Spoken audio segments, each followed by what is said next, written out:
대살로니가 전서인데 대살로니가 지금 100번 독서라는 얘기 안 보였어요.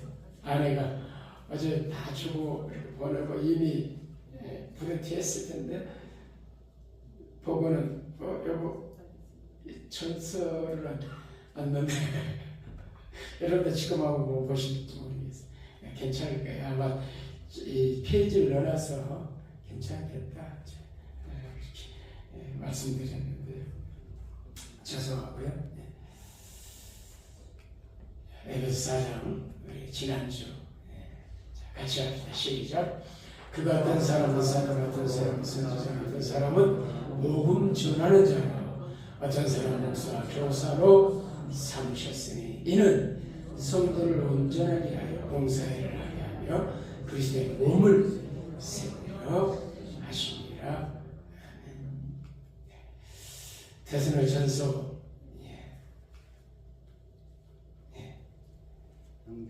형제들아 우리가 너희에게 구하노니 너희 마음에 수고하고 주 안에 너희를 다스리며 원하는 자들을 너희가 알고 그들의 역사로 말미암아 사랑 안에서 가장 귀히 여기며 너희끼리 화목하라. 자, 오늘도 지난주에 이어서 목사님은 누구인가, 또 그를 어떻게 대하라고 성경을 말씀하시는가 하는 이 부분 좀 정리하도록 그렇게 하겠습니다.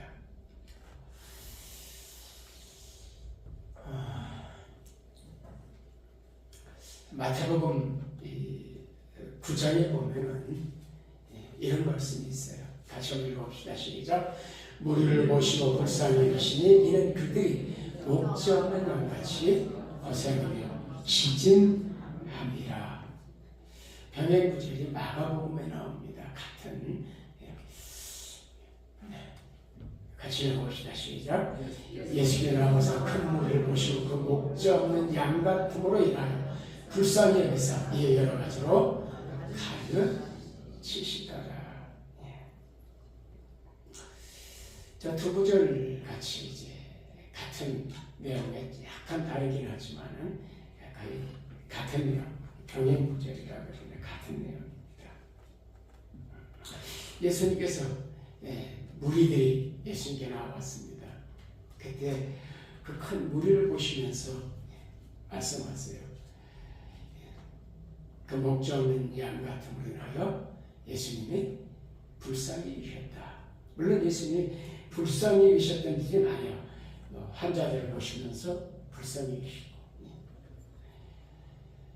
여러 불쌍히 여기시던 많이 나오는데 여기 지금 이 마태복음 마가복음에 나오는 내용은 조금 다른 내용이에요. 다른 각도에서 예수님이 그들을 불쌍히 여기세요. 왜 불쌍히 여기셨어요? 왜? 목자 없는 양 같음으로 그 무리들이 목자 없는 양 같았다. 제가 이제 지난주 목자에 관해서 좀 정리를 했죠. 목사가 누구인가 하는 부분을 말씀드렸는데 그 당시에 저들의 목자가 없었던 것은 아닙니다. 많은 서기관들 또 율법사들, 제사장들 많은 지도들이 있었어요. 많은 영적 지도들이 있었고 말씀을 가르친 자들이 있었고 그럼에도 불구하고 그들을 보시면서 불쌍히 여겼어요. 목자가 없는 양 같음으로 인해서. 왜냐하면 예수님께서 그들을 향해서 끊임없이 화 있을진저 하면서 바리새인들 또 지도자들을 책망하셨거든요. 왜냐하면 목자의 마음을 가지고 그들을 인도하지 않았기 때문에 또 그들을 여기 목자 없음을 인해서 불쌍히 여기시는 사실이 뭐냐? 이해 그러세요. 이유예요. 그 뒤에 나오는 게. 그래서 어떻게 하셨는가? 그 불쌍한 그들에게 그 불쌍함에 대해서 예수님께서 이제 그 불쌍한 그들을 불쌍하지 않도록 하기 위해서 하신 일이 뭐냐? 무슨 일 하셨어요? 그들을 여러 가지로 가르치셨다. 그 말씀은 지도자들이 가르쳤지만 그 가르침이 참된 목자의 가르침이 아니었다는 얘기죠. 그 당시에 성전만 해도 제사장들이 돈 벌먹기에 연임이 없었거든요. 그래서 예수님이 성전에 들어가 성전처럼 산을 둘러보시고 그들을 다 쫓아내시고, 왜냐하면 그게 다 그들의 주머니를 채우는 거였거든요. 예배 오는 사람들의 주머니를 털었거든요. 그래서 그들은 참된 목자가 아니었어요. 그들의 가르침은 하나님께서 원래 말씀하신 율법의 참된 의미를 벗어나고 있었어요. 그래서 목자의 역할 가운데 중요한 게 참된 목자는 가르침이에요. 올바른 가르침이죠. 삶으로 가르치고 말씀으로 가르치고.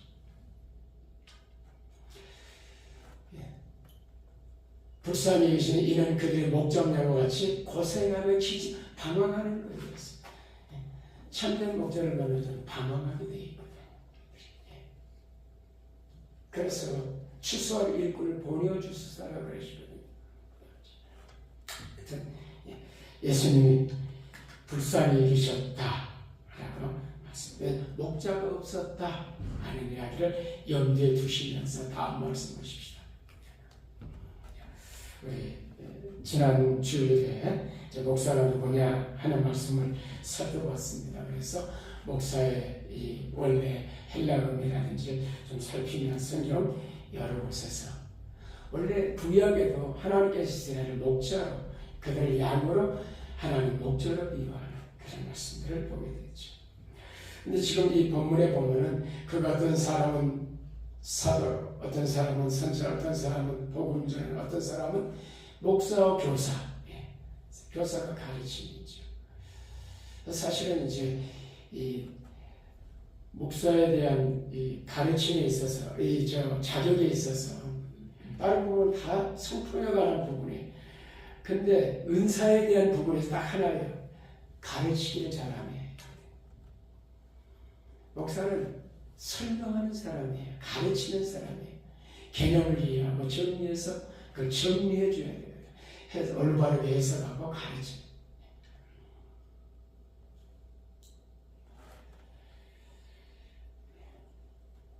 그래서 지난 주에 여기 이제 목사, 교사는 같은 포함되어 있는 목사 안에 목사가 누구냐? 성경에 딱 한 번 나오는 단어, 우리가 갖고 있는 성경에 목사라는 단어 딱 한 번 나온다 그랬지. 그런데 이 목사라는 용어가 원래 헬라에서는 무슨 단어였다고요? 포이멘이라 그런 단어를 쓴다고 그랬죠. 그래서 누가 보면 양치는 목자들, 목자들이 들판에 양을 칠 때 그때 목자 그런 단어들이 포이멘이었다. 목자들 그런 포이멘에서 포이메라스 그러는데, 이 헬라 성경에 보면은 이렇게 나와요. 빨간 글씨와 함께 이 포이메라스 복수이기 때문에 지금 포이메는 복수지요. 그래서 지금 목자들 다 지금 복수로 돼 있어요. 그래서 지금 이 단어가 지금 여기 원래 이렇게 쓰였다는 거 안에서 우리 에스파뇰 성경을 보면은 에스파뇰 성경을 제가 찾아보니까 멕시코에 가서 그 우리 저 따고 먹으러 가면은 이름이 뭐지? 파스토. 내가 제일 좋아하는 게 파스토거든. 파스토레스 그래요. 파스토레스. 정확하게 번역했죠. 목자라는 거. 스페인어는 정확하게 번역을 한 거예요. 근데 영어 성경에는 이 패스터 또는 이제 민스트리 이렇게 번역을 했기 때문에 이제 우리 이 한글 성경에서 이렇게 목사라고 번역했는데 제 이제 이 생각엔 그래요. 왜 이 좋은 정확한 단어를 놔두고 왜 이렇게 목사로 번역을 했을까? 이 개념이 이렇게 생각을 했어요. 목사 그럼 여러분 생각에 무슨 단어, 무슨 개념이 떠오릅니까? 목사 그러면 뭔가 떠오르는 게 있어요? 어떤 상이 떠오릅니까?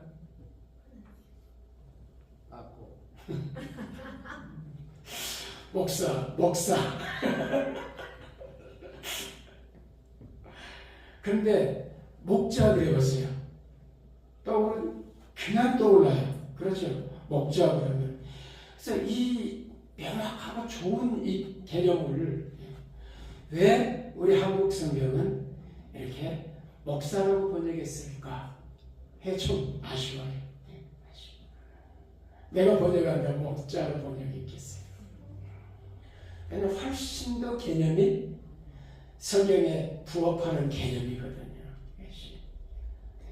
제가 성경 번역하는 사람이기 때문에. 어쨌든, 여러분들이, 그래서 이 개념과 이미지들이 매치되면서, 목사가 어떤 사람이구나. 이게 정확하게 이해돼서 훨씬 더, 이렇게, 목사는 목자로서의 어떤 자리로 가려고 예를 쓸 수 있는, 목사들은 조금 다른,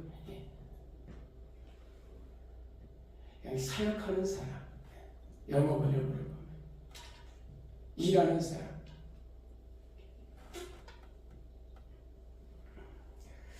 우리 지난주에 살펴본 성경에서 목사는 보편적으로 장로, 또 감독 이렇게 불렸지요. 목사나 감독으로 불려졌는데 지금은 이제 주로 이제 목사라는 개념으로 장로님은 이제 또 다른 개념의 이제 장로로서 이렇게 이야기되고, 그리고 성경은 장로가 훨씬 더 많이 쓰여졌어요. 감독이라는 용어보다. 또 감독의 개념도 사실은 좀 많이. 그래서 감리교 같은 경우는 목사 이 전체 우리 같은 노회장, 총회장 그런 감독이라고 그러거든요.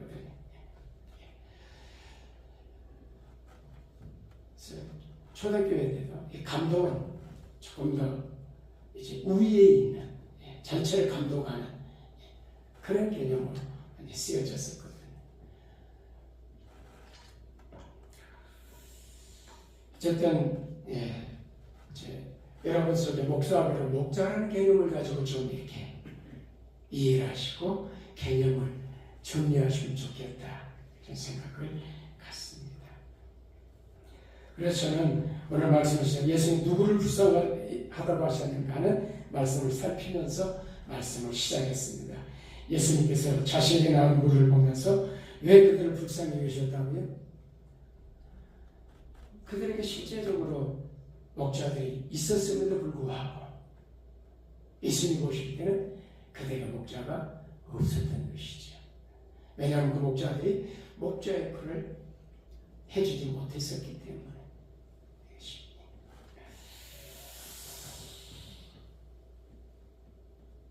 그래서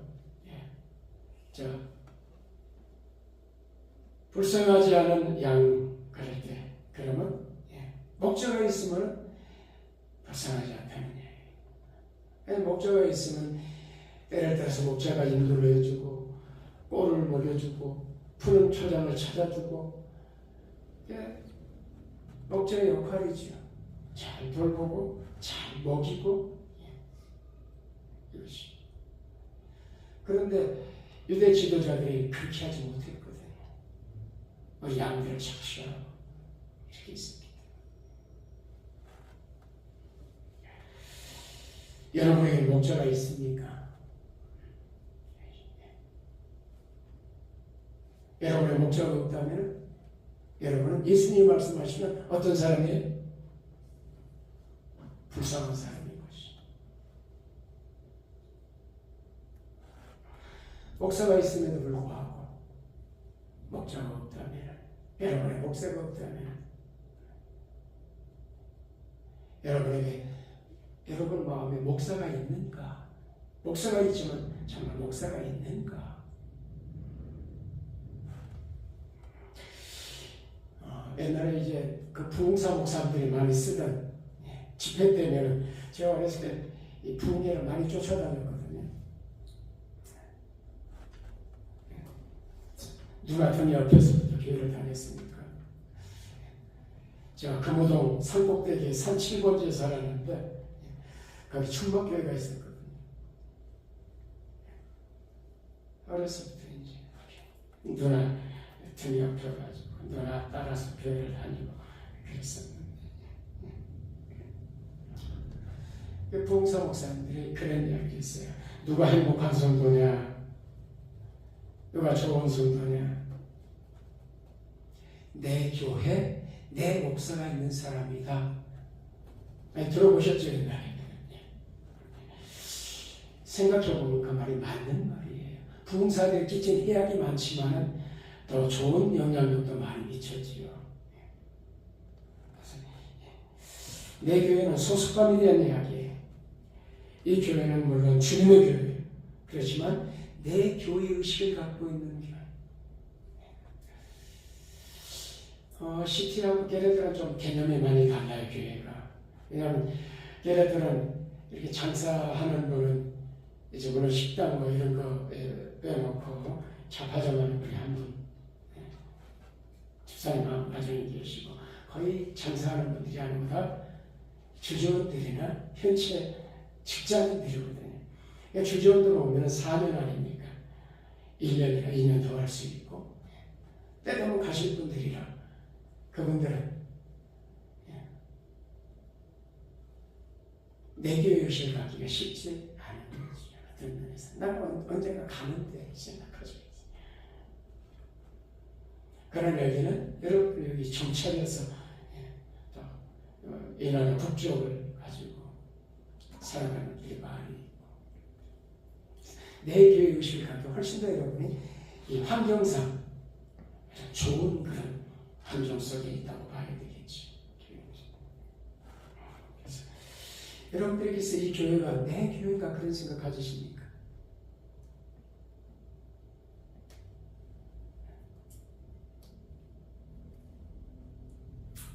이 의식이 있으셔야 돼요. 내 교회다. 내가 몸담고 있는. 그래서 내가 여기에 시티에 사는 동안, 이곳 사는 동안, 이사가 와서 여기 있는 동안 평생 나는 주님께서 부르시는 그날까지 여기에 있을 것이고, 많은 목사가 있어. 한국에 저한테 목사님 마지막 주님, 장례식 목사님이시고 이런 분들이 있어요. 그래서 마지막까지 나는 여기에 몸담고 이 교회를 섬기며 살 것이다. 그러면 달라지기 시작해요. 교회를 대하는 자세가 달라지기 시작해요. 내 목사, 물론 주님이 이제 생명을 주신 선한 목자시고 참 목자세요. 근데 주님은 목자장이라고 해요. 목자장이신 주님께서 각 목자들에게 이 양들을 맡기시는 것이죠. 그래서 이 목사를 통해서 여러분들을 돌보고 역적인 이 돌봄을 주고 그리고 말씀의 꼴을 먹이고 이렇게 하도록 목자를 세우시는 것이죠. 그래서 여러분들에게 저분이 내 목자다. 목사라는 이 개념보다 목자라고 하는 개념을 갖고 대하시면, 목사를 대하시게 되면 특별한 경우가 아니고 목사가 떠나거나 그렇지 않으면 저 목사와 함께. 저는 이걸 이제 결혼식이라 그렇게 생각을 합니다. 함께. 왜 이제 목사가 이런 어느 목사님이 물론 목사님이 두 부목사가 있는데 한 목사가 설교를 하면 인상을 쓰시는데 한 목사가 설교를 하면 기분이 좋아가지고 할렐루야를 연발하세요. 왜 그럴까요?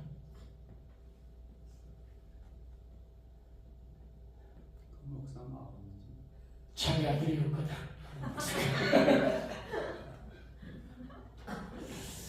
여러분, 이 목사가 여러분의 가족이라, 내 부모요, 내 동생이요, 내 가족이요, 이렇게 생각하면은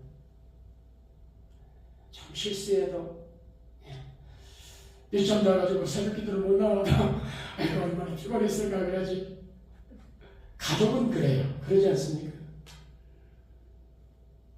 가족이라면 씹는 것이 가족은 허물을 덮어요. 여러분 가족이라고 생각해 주세요.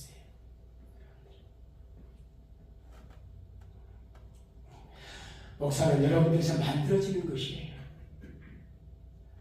저는 이 세미나를 하면 목사들이 많이 세미나 보내라, 가르치 자꾸 좋은 데 보내고 보게 하고 듣게 하고 공부하게 하고. 목사의 실력이 그 교회 실력이에요. 목사의 실력을 키우는 것만큼 그 교회 영적 수준이 달라져요.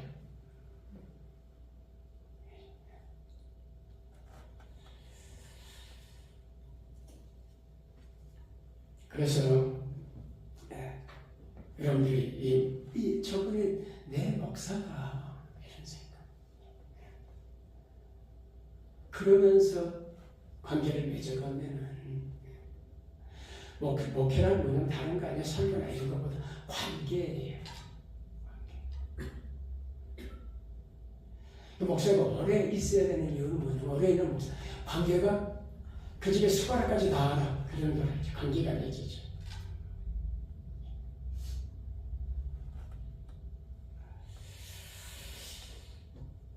여러분은 교회 머리에 우리 주님께서 멕시코 한인교회 목사로 세우신 저를 뭐 어떻게 생각하는가? 주님께서 여러분을 보낸 목사라고 생각하는가? 목자라고 생각하는 거예요. 거기서 시작하는 것이에요.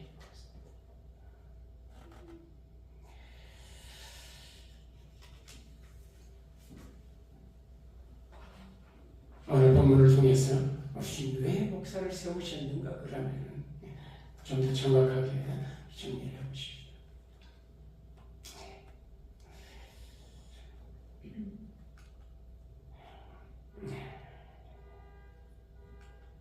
그가 어떤 사람은 사도로, 어떤 사람은 선지자, 어떤 사람은 복음 전하는, 어떤 사람은 목사와 교사를 삼으셨으니 그가 누구냐 그럴 때 정확하지 않죠. 이 부분에서 보면 10절에 보면 이렇게 나와요. 앞절에 보면 내리셨던 그가 곧 모든 하늘에 오르신 자니 그러죠. 십자가에 죽으시고 부활하셔서 승천하신 주님이세요. 하늘에 오르셨다니 이는 만물을 충만케 하라.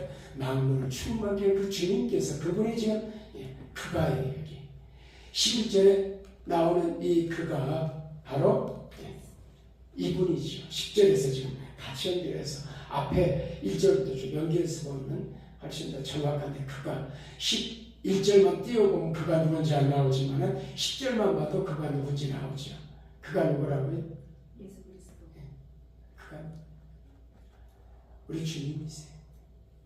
주님께서 어떤 사람은 사도로, 어떤 사람은 선지자로, 어떤 사람은 복음 전환자로, 어떤 사람은 목사로, 교사로 삼으셨다.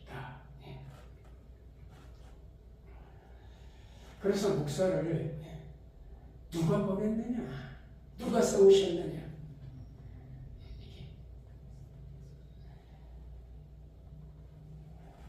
이 부분들이 정리가 잘 되셔야 돼요.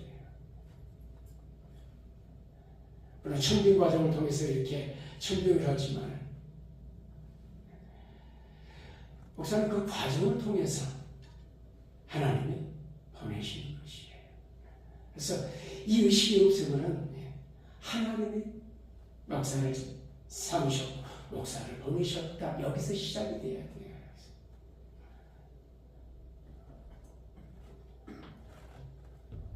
목사 또한 마찬가지예요. 목사도 하나님께서 나를 이곳에 보내셨다.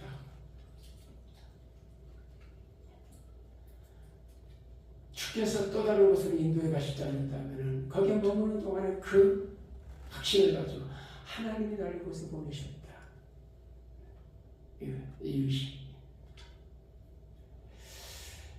우리 선교사님 이야기, 한인교회, 터키의 한인교회 목사님이 그만두셨대요. 얼마 전에 소식을 들어보니. 근데 그 목사님이 사택에 계시면서 주일날로 교회 안 나오시는 거예요.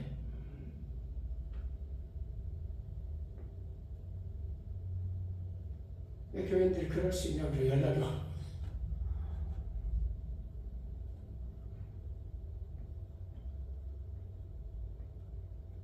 마지막까지 그런 하나님의 나를 이루었어요. 이 의식이 없는 것이죠.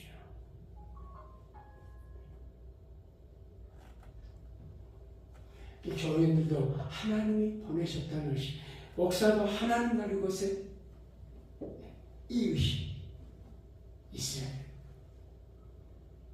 그래야 책임을 다합니다. 왜 세우시는 이는 그래도 이유예요.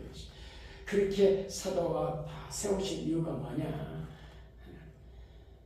성도를 온전케 하여 봉사일을 하게 하며 그리스도의 몸인 교회. 자, 가로는 제가 교회를 궁극적으로는 교회가 든든한 교회, 주님의 영광스러운 교회로 세우는 거죠.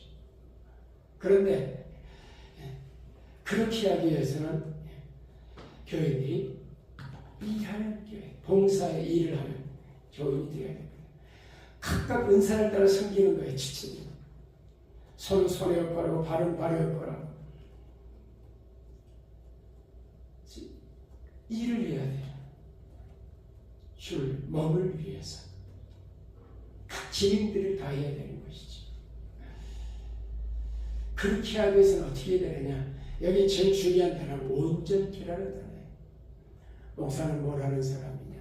성도들을 온전케 하는 사람이에요. 이 온전케라는 단어는 완전케라는 단어가 아니에요. 이 땅에서 우리는 완전해질 수 없어요. 이 땅에서 오고 오는 세대의 지금까지 세상에서 완전하신 분은 우리 주님밖에 없어요. 온전하게. 이 단어는 사전적으로 또 이 언어적으로 여러 의미들과 한마디로 그런 거예요. 부러진 뼈를 맞추다, 그런 이야기. 고장난, 그래서 흔들흔들하는 뼈를 맞춰가지고 제 기능을 하도록, 손이 제 일을 하도록. 고장난인데 회복시키는 일을 하는 것이죠. 그래서 일을 하는, 이제 온전하지 못하니까 일을 못하는 거예요. 마이크가 고장나면 온전하지 못해요. 수리공이하고 수리를 하면 이게 고장난 걸 고치다. 그래서 제 역할을 할 수 있도록. 그래서 그들이 각각의 은사를 들어서 일하도록. 좀 아쉬운 게 뭐냐면은 지금 이렇게 이 집사님들이 많이 계시는데 일들을 하셔야 돼요. 예배만 들으면 끝나라고 지금 이게 일하라고.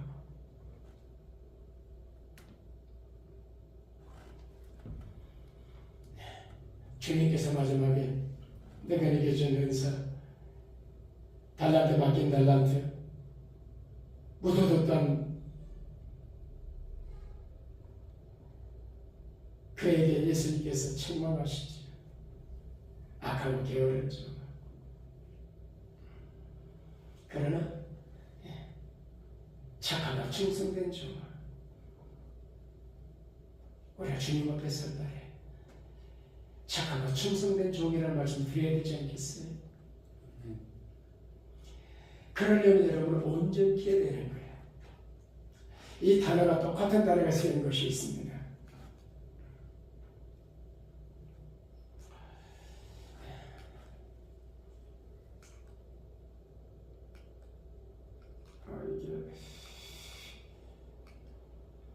자, 디모데후서 3장 16절 같이 한번 읽겠습니다. 시작. 모든 성경은 하나님의 감동으로 된 것으로 교훈과 책망과 바르게 하는 의로 그에게 유익하니 이는 하나님의 사람으로 온전하게 하여 온전케 하며 모든 선한 일에 능력을 갖추게 하려 함이라. 뭐가 하나님의 사람을 온전케 한다고요? 모든 성경은 하나님의 말씀이 하나님의 감동으로 된 이 말씀이 하나님의 입김으로 된 이 말씀이 성령께서 기록하신 이 말씀이 교훈과 우리가 어떻게 살아야 되는지 우리를 때로는 책망하는 이 말씀 우리를 바르게 세운 이 말씀이 계속해서 그 길을 걸어가도록 하는 이 말씀 바로 우리를 온전케 해요. 그래서 목사의 하나님 성도를 온전케 하기 위해서 하나님께 주어진 도구, 주어진 수단. 그래서 고린도 우리에게 비밀을 맡은 자라 그러거든요. 이 말씀을 맡은 자예요. 목사가 귀한 것은 말씀을 맡았기 때문이에요. 그래서 목사의 사역에 있어서 우리가 이제 중요한 사역들. 그래서 사도들이 그래요. 문제가 일어났을 때, 접대하는 일에 문제가 있을 때, 야 이거 우리 뭔가 잘못됐다. 우리가 이렇게 하는 거 옳지 않다. 그래서 형제들에게 7사람 택해라. 우리가 이 지금 이 행정적인 일, 굳이 하는 일, 처리하는 일 이런 거는 그들에게 맡기자. 그리고 그들은 뭐에 집중하죠? 우리는 오로지 기도한 일과 말씀사에게 전념한다. 옛날 성경이 좋아요. 전무하리라고 그랬는데 힘쓰리라고 그러니까 힘쓴다는 거 전무하기 때문에 다르거든요. 개념이. 이게 좀 아쉬워요.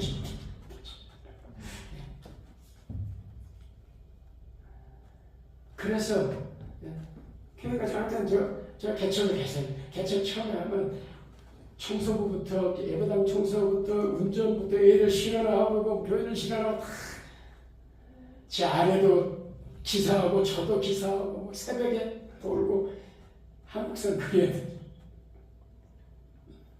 그러다가 교사가 생기면 바뀌고 이제 교사도 바뀌고 부장도 이제 부장 바뀌고 바뀌는 거지. 그러나 어디가 더 중요한 본질적인 일. 생각할 때 목사가 목사의 본질적인 일에 충실할 수 있도록 도와야 돼요.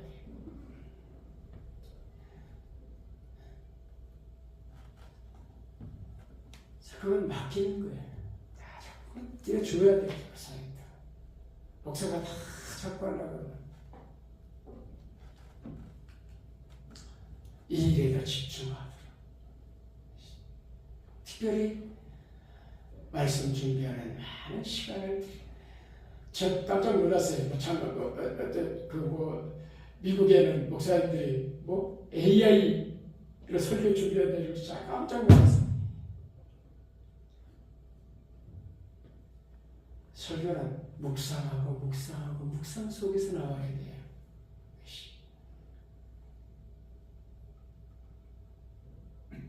앞으로 이게 어떻게 될까 참 우려스러워요. A에 맡기면 금방 한편 나오죠. 전혀 교리적으로 문제되지 않아요. 최 목사님이 여기 오셔가지고 제일 설교 때문에 애를 먹으셨어요. 왜냐하면 이게 나가잖아. 이게 유튜브에 올려주잖아.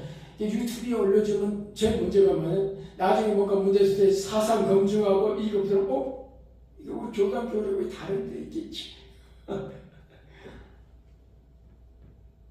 AI로 걸려주거든요. 우리 교단 교리에 맞추어서 저 말 한마디 잘못하면 그것들이 유튜브 나가면 이게 걱정이, 이게 문제예요. 말 함부로 못하는 거예요.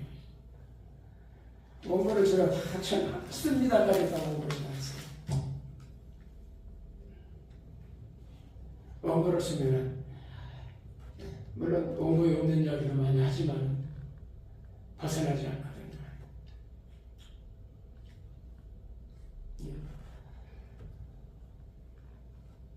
앞으로 이게 설교는 제주 그 말씀 가지고 그 주의 설교할 말씀 가지고 묵상하고 또 생각하고 제 아내가 여보 내가 누워있어 여보 나는 지금 머리로 돌아가고 있어 잠을 자도 누우면서 계속 생각합니다. 말씀 가지고 이걸 앞에 넣어야 될까 이걸 뒤에 넣을까 구성하고 다시 짜고 그 목사가 도대체 목사는 뭐하지?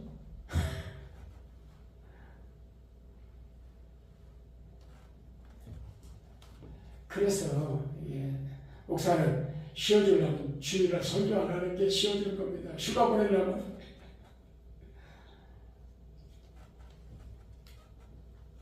이 말씀사에 집중하도록 해줘야 돼요.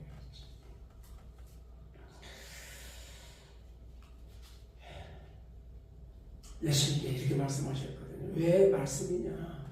예수님이 대답하여 이르시되 기록되 사람이 뭘로만 살아? 떡으로 사는 게 아니라 하나님 입에서 나오는 말씀으로 사는 게 신자거든요.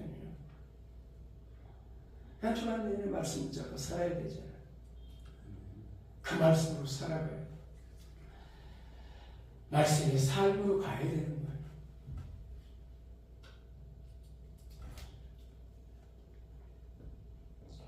예수님께 얘기만 마지막 유언 얘기가 아닙니까? 이러므로 너희는 가서 모든 족속 제자 삼아 아버지를 성령으로 살려 베풀고 내가 내 분봉을 가르쳐 여기까지는 돼요. 어디가 돼? 지키게 하래.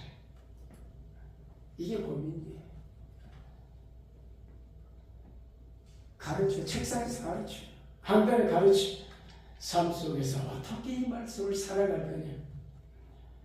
말씀의 삶이 문제인 것이죠. 이 말씀을 삶으로 가져가는 게 문제예요.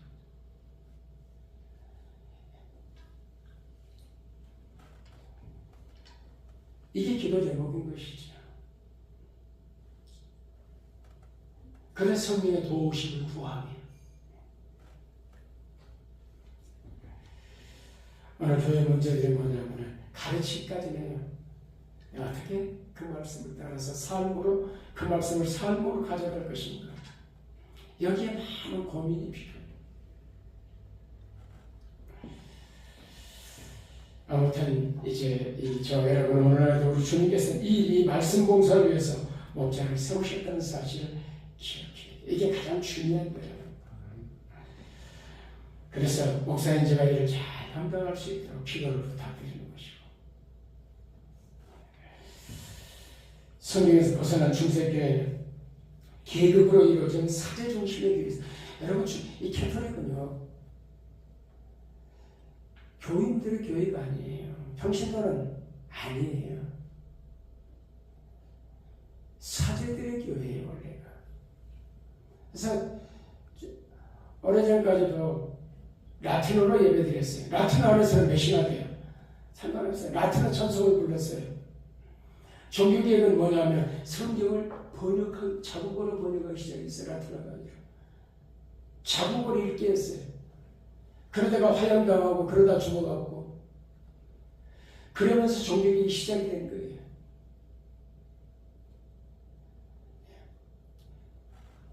신자들은 온 사람들은 전혀 무슨 말인지 몰라 라틴어로 설교하고 라틴어로 찬송을 다 그러니까 그냥 하는 거지. 그게 캐톨릭이 이해돼. 왜냐하면 사제들의 교회였으니까 교회니까 지금도 마찬가지. 그래서 계급사예요. 교황을 중심으로 교황, 주교, 사제, 부제.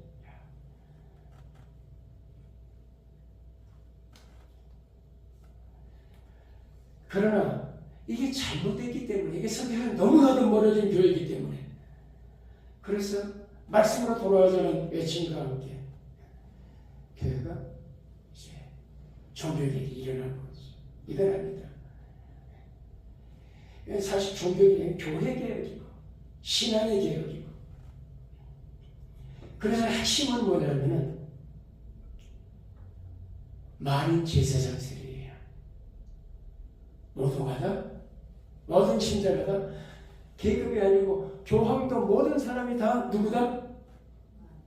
형신자도 다 제사장이다. 만인이 제사장이다. 개신교는 가장 밑바닥에 깔려 있어야 되는 게 만인 제사장설이에요. 여러분 제사장으로 생각하십니까?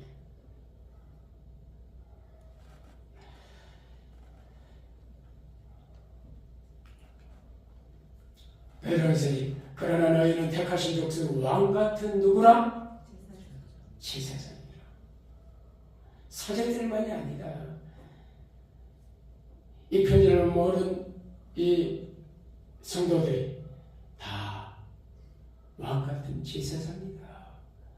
너희가 거룩한 나라고 너희가 그의 소유된 백성이다.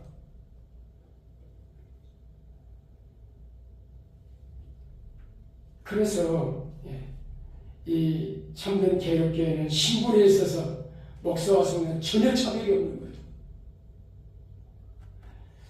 목사 역시 동일한 여러분과 동일한 한 명의 신자요, 한 마리의 양이요, 동일한 성도예요. 우리가 성도님 그러면 나 장로예요, 나 권사예요, 그래. 아니요. 목사도 성도고 다 성도예요. 직분이죠. 그래서 목사나 평신과 함께 그리스도이고, 목사나 평신 함께 하나님의 자녀이고, 목사나 평신 함께 성도고, 목사나 평신 함께 그리스도의 지체이고, 목사나 성도는 함께 제사장이에요. 그러나 직분에 있어서 신분에는 전혀 차별이 없어요. 구별도 없고.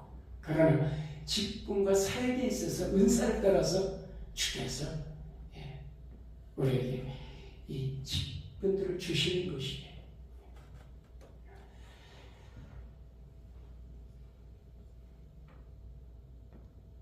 그래서 여기에는 구별이 있는지 알아야 돼요. 여러분 모두 다 목사가 있겠어요?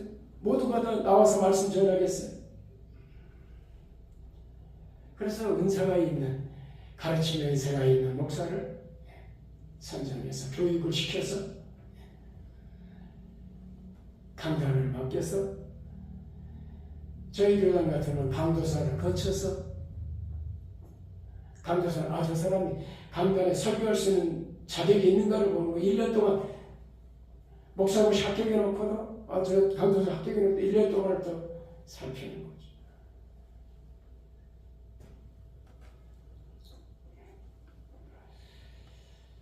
목사로서는 리더십이 있는가, 또 가르치는 은사가 있는가, 에 따라서 각각의 여러분들이 어떤 분은 장로, 어떤 집사를 이렇게 직분을 주신 것처럼 다른 직분을 가지고 있는 것이지. 그런데 문제는 뭐냐면 한국교회에 목사는 뭔가 다른 사람들 이렇게 보는 것이에요. 목사 자신도 뭔가 자기는 다르다고 생각을 하려고 해요. 제가 의도적으로 가운을 안 입어요. 의도적으로. 그것은 제가 가운을 뭔가 좀 다른 사람으로 보일까 봐. 그렇지 않아요. 특별히 이 목사들은 은연중에 성도들이 구역의 제사장과 같다, 이런 생각. 여기 멕시코의 이 목사님들이 일부 11조를 다 낼 거야. 구약에 그랬습니다. 가져와. 성경을 잘못 해석하면 이렇게 어마어마한 이단에 빠지는 거죠. 많은 제사장이 이 개신교의 밑바닥에 끌어 그것 때문에 충격이 그랬고 그랬는데, 성도들도 많은 제사장이라는 생각을 하지 않고, 목사님 뭔가 특별한 사람,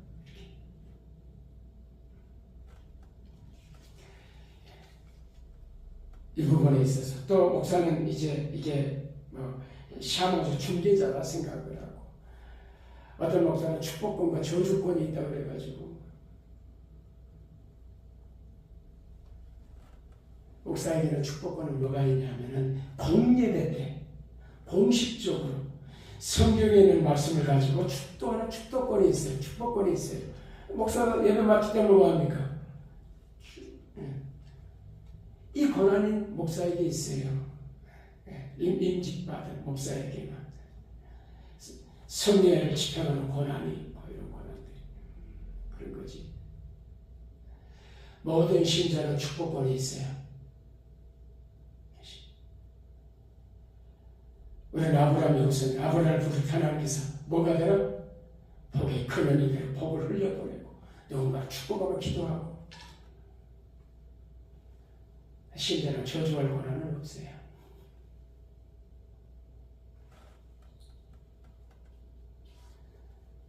우리 교회 떠난다고 해서 막 저주 이거는 저는 교회에 가서 최소한 상식을 가지고 신자들이 상식을 가진 신자가 되면 좋겠다는 생각을 해요. 그래서 한국에서는 매달 책을 읽겠어 한 번씩. 우리 김학의 여러분 목사님 계시죠.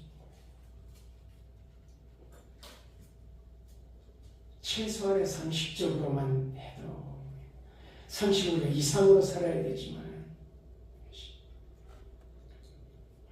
이런 부분들에 있어서 잘 이해들이 있어야 돼요. 신분상의 차별이 없다. 직분이 다를 뿐이고 감당권을 주셨고 그래서 이러한 목사에 대해서 성경은 뭐라고 말씀하느냐. 오늘 암송 구절이죠. 형제들아 우리가 너에게 구하는 너희 가운데 수고하고 주하는 너를 다스리는 권한 자들 너희가 알아주고 다스리고 권하는 자지. 그들의 역사 그들이 하는 일로 말미암아 사랑해서 어떻게 하라? 가장 귀히 여기라.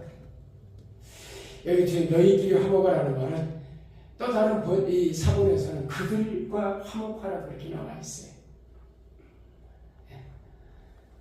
그래서 이 사역으로 인해서 이 강간사에 여러분은 저를 어떻게 여기라고요? 가장 귀하게 여기라고. 이게 주님의 말씀이라는 걸 기억하십니까?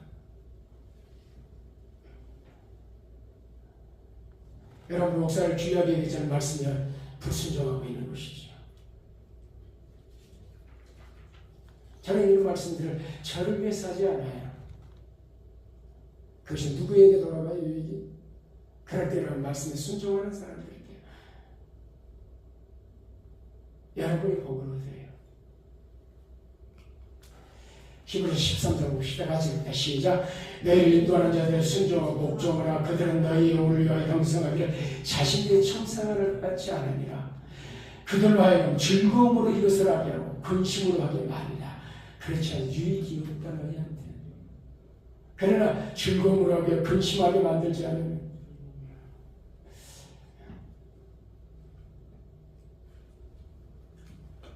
너희를 인도하며 순종하고 복종하라. 참 듣기 좀 거부할 수도 있죠. 여러분 어느 시대에 이것이 누구 말씀이에요? 주님의 말씀이라는 사실을 기억하시오.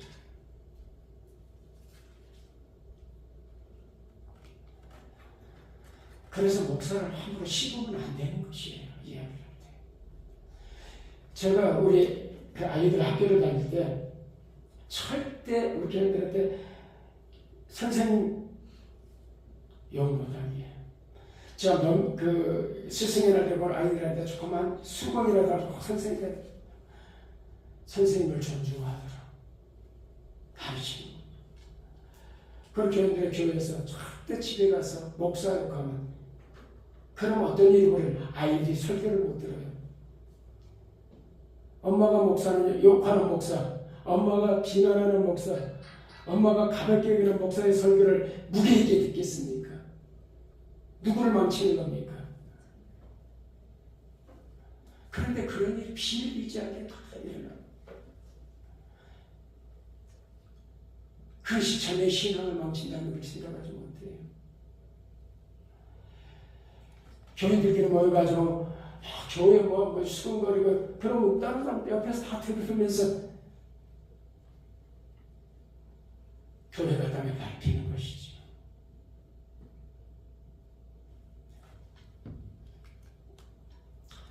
디모데서 5장 10절을 같이 읽다 시작. 잘 다스리는 장로를 배나 종이나 전할 때 말씀과 가르쳐 수고하는 데 더욱 그러할 것이니라. 여기 앞에 나온 잘 다스리는 장로를 배나 종이나 장로, 오늘날 장로님을 이야기해요. 여러분 장로를 배나 존경해야 돼요.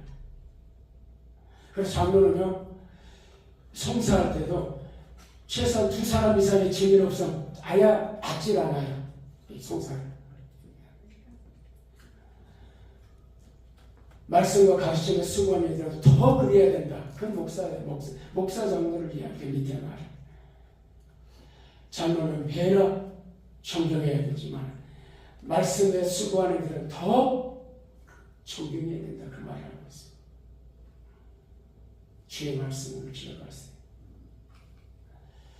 마지막 말씀 같이 읽자. 시작. 가르침을 받는 자의 말씀을 가리는 모든 좋은 것을 함께 하라.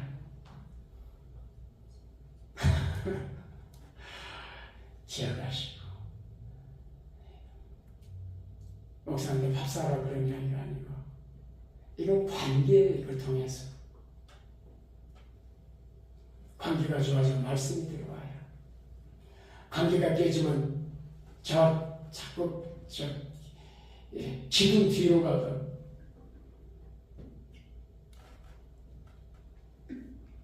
말씀에 마치겠습니다. 그러므로 무엇이든지 남에게 대접하려고 해서 나도 남을 대접하라. 이것이 율법이요 선지자 이것이 황금률입니다. 기도하겠습니다. 주님